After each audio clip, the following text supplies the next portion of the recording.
Hello everyone, we will now see our next tutorial, that is creation of 2D boundary layer.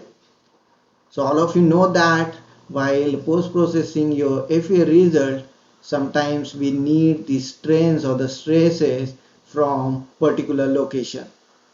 So if we have some welded connection, then usual practice is to probe the strains or the stresses at a particular distance from your welded joint.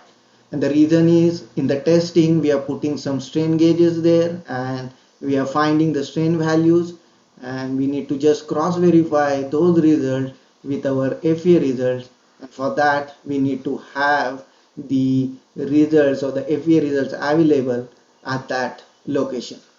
Now to get those results we need to have equally spaced or the structured meshing so that we can probe the strains or the stresses at the exact location.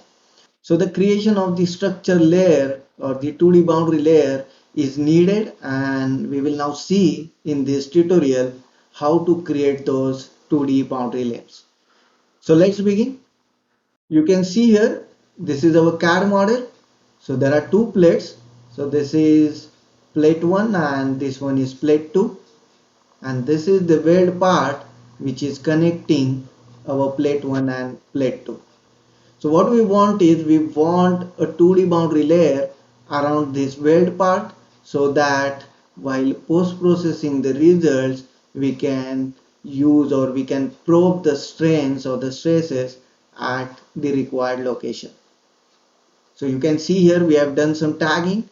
You can notice that for the weld part, that is the part which is connecting both the plate, we have added a weld class and we have added solid class to our plate 1 and plate 2.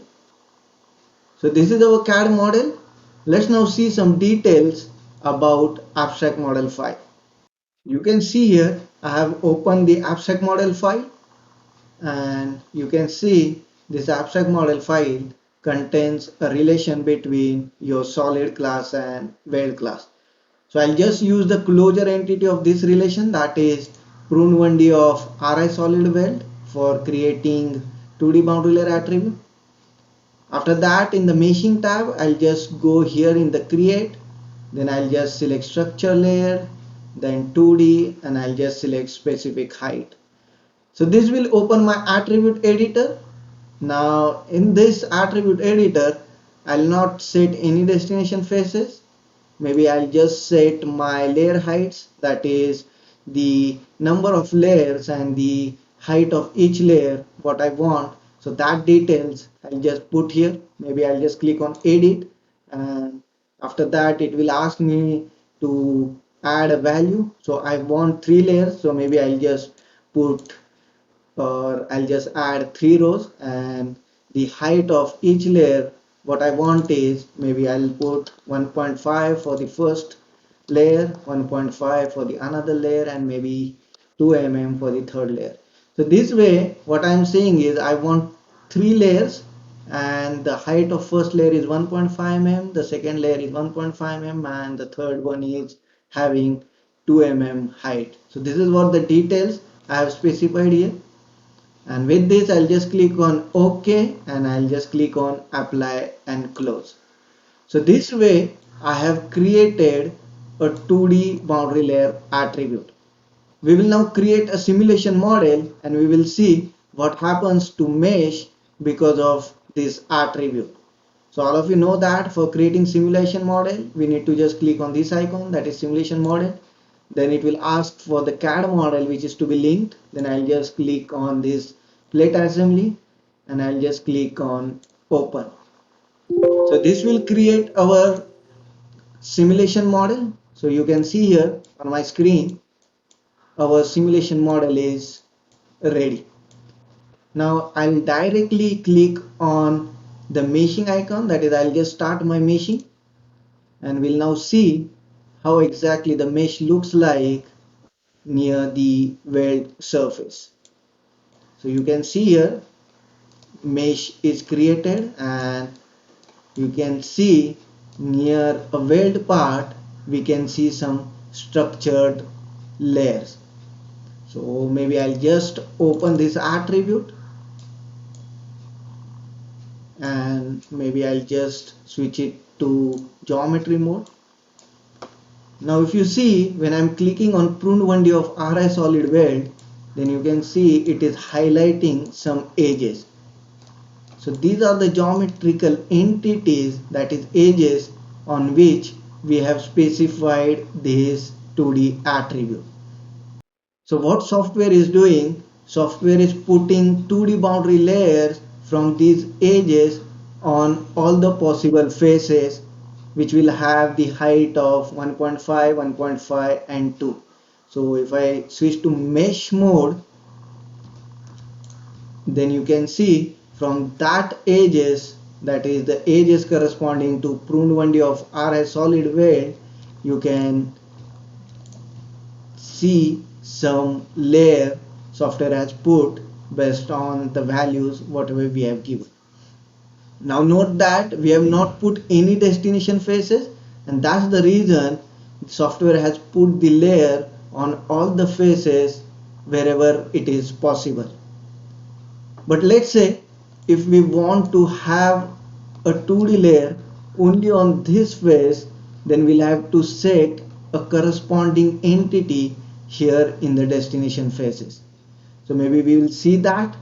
For that, maybe I'll just close this attribute. Maybe I'll just close the simulation model. I'll click on OK. Now in abstract model file, I'll again open that attribute, that is 2D boundary layer attribute, and in the destination faces, maybe I'll just set an abstract entity, that is boundary of steel 1430. I'll just click on accept and I'll just click on apply and close. Now we'll again create the simulation model.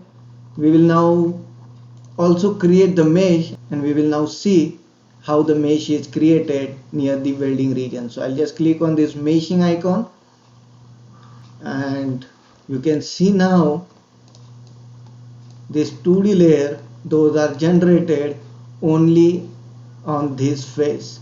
So earlier 2D layer were generated here also, but now you can see it is only generated on this surface. Now what is the reason? So if I open this 2D layer attribute, so you must be knowing that we have set here some abstract entity, that is boundary of steel 1430, and if I highlight that entity, then you can see it is highlighting all these yellow faces. So what software is doing? This is our model association, that is pruned 1D of RI solid weld. So from these edges, software will put 2D boundary layer on the faces which are set here in the destination faces. So from these edges, software will only put the layer on these faces, and that's the reason when I'm clicking on the mesh, then you can see 2D layers are only generated on these faces. So likewise, you can set your destination faces and you can create 2D layers wherever you want your strains or the stresses during post processing. So this is all about 2D attribute. I hope you guys have understood this attribute.